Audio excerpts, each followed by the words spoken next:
तो आदाब, नमस्कार, गुड इवनिंग, सत श्री अकाल। एक बार फिर आप तमाम लोगों का स्वागत है क्रांतक की कहानी के इस एपिसोड में। उम्मीद है पूरी फैमिली अच्छी होगी, अपना और अपनों का ख्याल रख रही होगी। आज की कहानी शुरू करूं एक आखिरी तस्वीर ठीक कत्ल से पहले और उस कैमरे में रिकॉर्ड होने की कहानी। उससे पहले दो चीज़ें। पहली, उसी राजा और सोनम की शादी का ये वीडियो अब सामने आया। ये वो वीडियो है, ये वो एल्बम है जो इस शादी में बड़े अरमानों से राजा और सोनम दोनों के ही घर वालों ने इसे शूट कराया था। जो शादी शूट करने वाले प्रोफेशनल कैमरामैन हैं, फोटोग्राफर हैं, उन्होंने आकर किया था। अब इस वीडियो को अगर आप देखेंगे तो इसमें कोई नई चीज़ आपको दिखाई नहीं देगी, सिवाय इसके कि 11 मई का वीडियो है।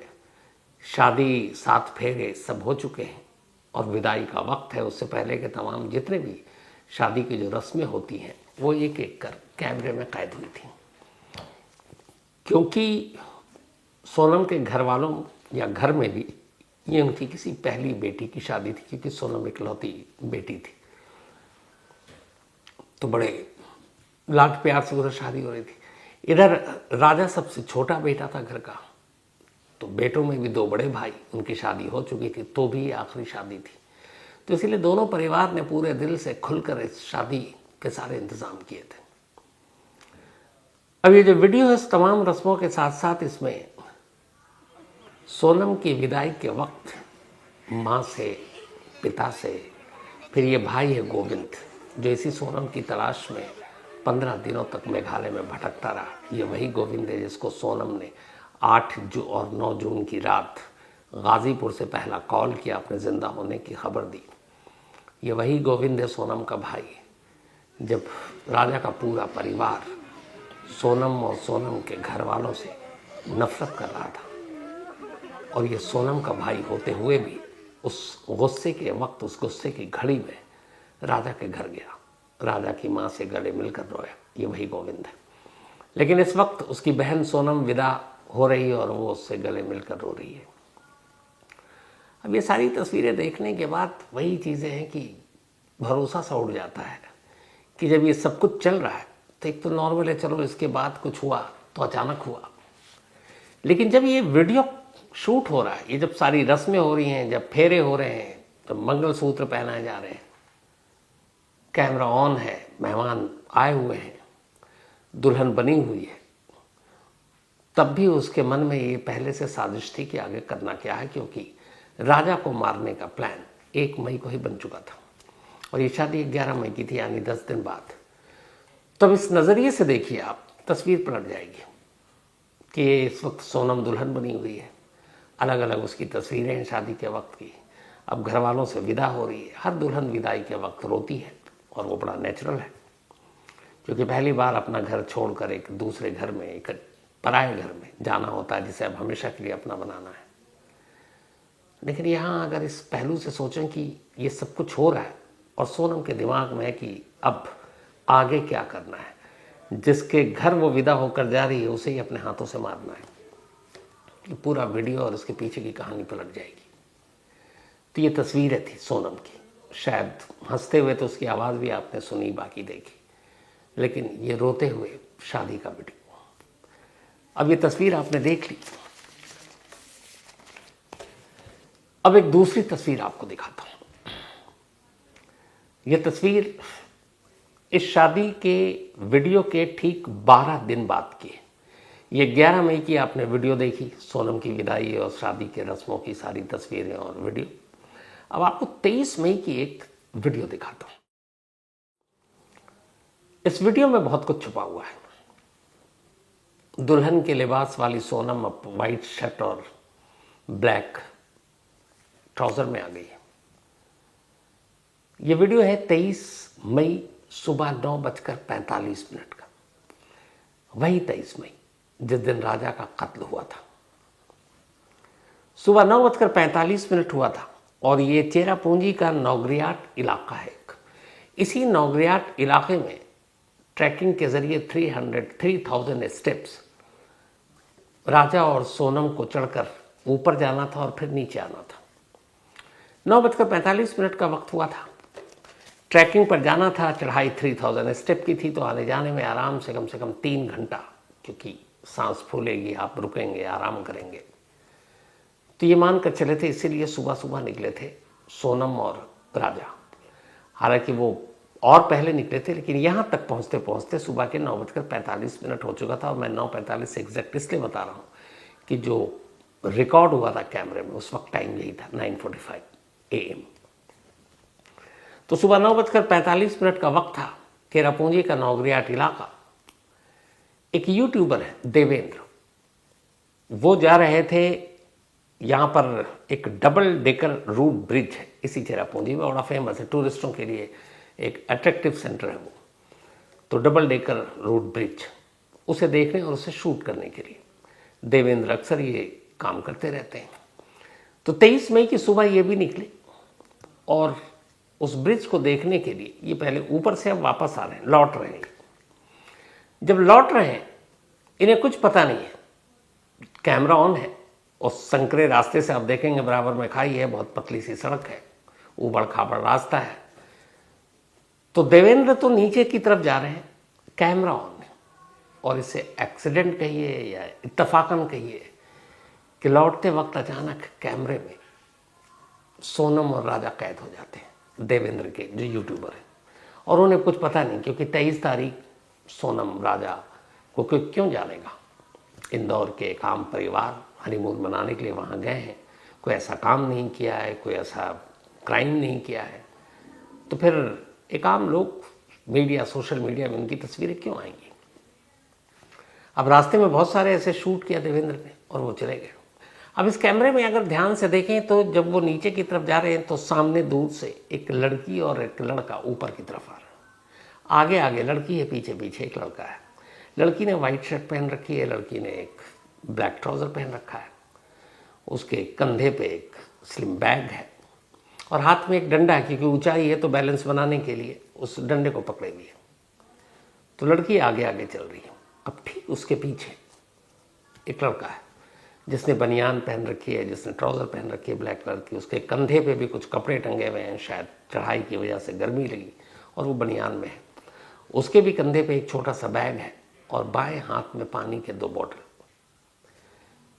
सोनम के हाथ में भी एक पॉलीथिन है जिसमें शायद कुछ कपड़े हैं, कुछ खाने की चीज़ होगी। तो आगे आगे सोनम और पीछे पीछे राजा। ये देवेंद्र यूट्यूबर वहाँ से गुजर रहे हैं, कैमरा ऑन है और एक्सीडेंटली ये दोनों उस कैमरे में कैप्चर हो गए। अब यहीं से कुछ दूरी पर वो जगह थी जहाँ 23 तारीख की दोपहर 2 बजे के आसपास राजा का कत्ल हुआ था।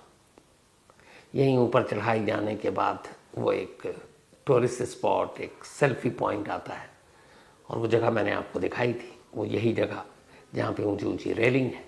और यहाँ आने के बाद जब राजा वॉशरूम के लिए जा रहा था तो 3 कातिल, जिनको सोनम ने सुबह ही बता रखा था कि हम यहाँ जा रहे हैं, वो पीछे से पहले ही निकल चुके थे। और चूँकि राजा को पता नहीं था कि खुद वो पैदल अपने जहाँ उसकी जान जानी, जहाँ उसका कत्ल होना, वो चल कर जा रहा है और आगे आगे उसकी मौत चल रही है, यानी सोनम, और पीछे पीछे राजा। फिर वहाँ पहुँचते हैं और उसके बाद 23 तारीख के दोपहर कत्ल होता है। फिर ये लोग आगे की कहानी आपको सब बता चुका हूँ। तो ये इत्तफाकन वीडियो कैद हो गया। अब आज 2 चीज़ें हुई। एक,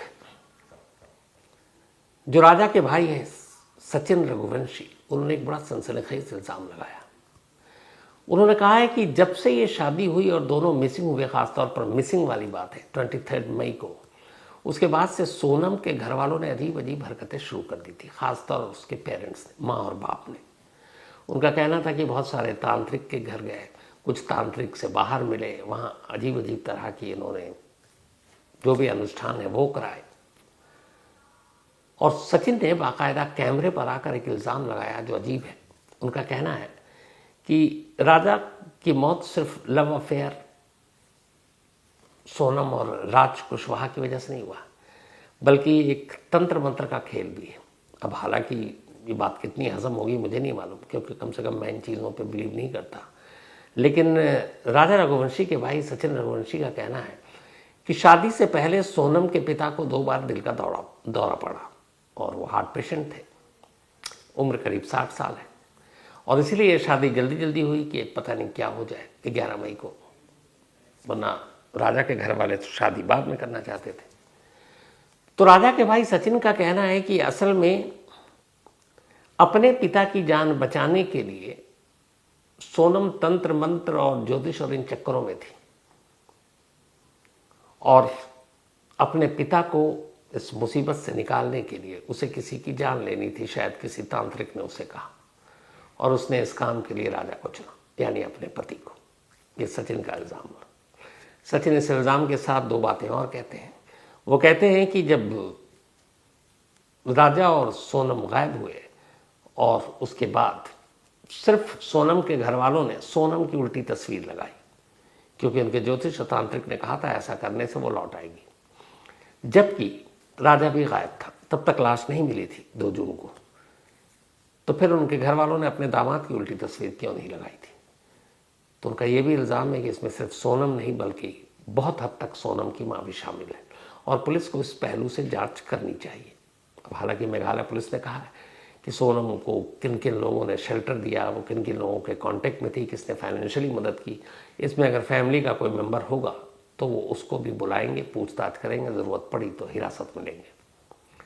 तो ये सचिन के घर वालों का या खुद सचिन का इल्ज़ाम है कि ये तंत्र मंत्र के लिए भी राजा का कत्ल हो सकता है, और इसको पुलिस को इस एंगल से जांच करनी चाहिए। आज राजा रघुवंशी की 13वीं है। 2 जून को लाश मिली थी, और उसी हिसाब से घर वालों ने 13वीं की, और अब उनकी डिमांड यही है कि सिर्फ सोनम नहीं। घर वालों का कहना है कि सोनम का भाई गोविंद, वो उसे मानते हैं बेकसूर। वो कहते हैं कि उसे इस साजिश की कोई जानकारी नहीं थी, लेकिन भाई को छोड़कर माँ और बाप इस साजिश में शामिल है, इसलिए उन दोनों को भी गिरफ्तार कर पूछताछ करनी चाहिए। अब पुलिस के पास प्रूफ होगा तो ज़रूर पूछताछ होगी। तो ये तो रही ये कहानी। अब जो मैंने शुरू में कहा था कि राजा को जब 23 मई को ले जाकर जहाँ पे कत्ल किया गया, असल में पूरी डिटेल के बाद अब ये सामने आया है कि ये 6ठी कोशिश थी राजा को मारने की, और इस 6th अटेम्प्ट में राजा की जान गई। हालांकि इस 6 कोशिशों में पहले 2 कोशिश में राजा का नाम ही नहीं था। पहली जो साजिश थी उसमें यह था कि सोनम को खुद मुर्दा दिखाना था जिंदा होते हुए, नदी किनारे डूब गई, और बाद में घर वाले ढूंढते रहेंगे, वो मिलेगी नहीं और कहीं राज के साथ अलग ज़िंदगी गुजारेगी। वो नाकाम रही क्योंकि नदी में पानी था नहीं। दूसरी जो साजिश थी उसमें एक कत्ल होना था, लेकिन राजा का नहीं।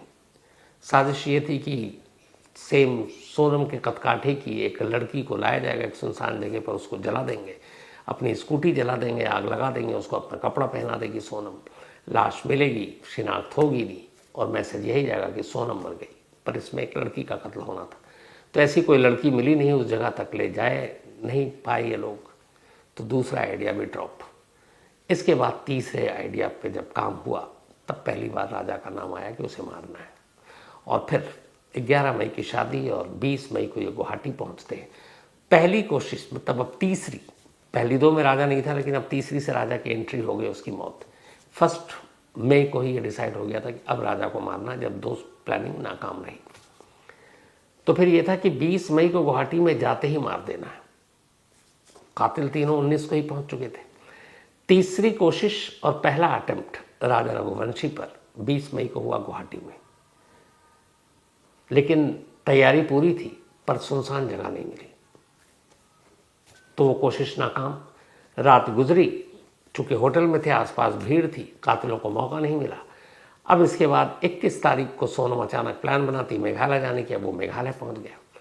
21 को ही मेघालय में फिर एक कोशिश हुई, चौथी, राजा को मारने की, लेकिन सुनसान जगह फिर नहीं मिली, टूरिस्ट या लोग आसपास, कातिल डर गए।